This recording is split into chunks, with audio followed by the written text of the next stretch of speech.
Guys, ayan, kung makikita po niyo, ang dami nakapila. So pipila tayo. Ito yung mukha ng ano, yung cargo plane. Ayan, ito po yung loob ng yung cargo plane. Ayan, ito po yung ano, dadaanan natin.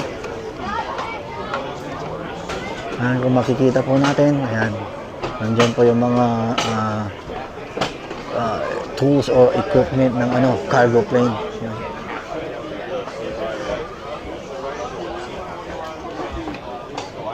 Daming tao. Matingnan lang itong ano, itong cargo plane na ito. Ang pangalan pala ng plane na ito is C-17A Globemaster 3. Yan. Third day I had fun.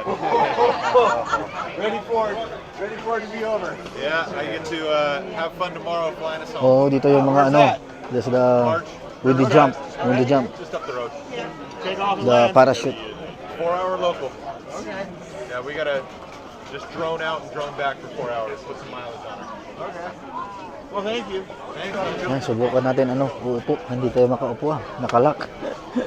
Nakalak yung ano, upuan. Ayan po yung mga ano, wirings ng ano, sa loob ng airplane. Talagang design talaga na ganito. Open yung mga ano.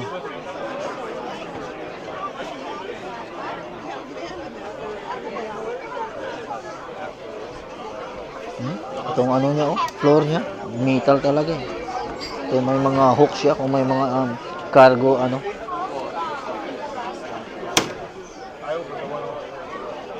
Ayan guys, kung makikita po niyo, ito po yung mga upuan ng mga ano, yung mga magja-jump. Yung mga magpa-parachute na mga Air Force. Ito yung mga hook nila. Ito, makikita po ninyo. Uy, mga hook nila. Uy. Ito yung mga ano, ito yung mga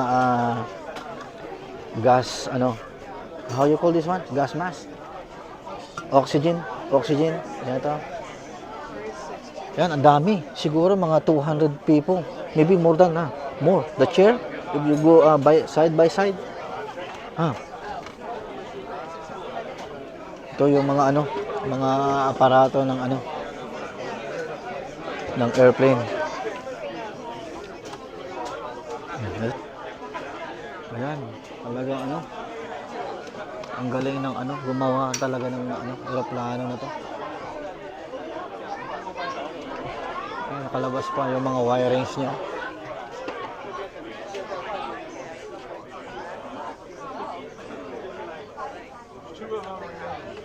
Nandun yung piloto sa taas.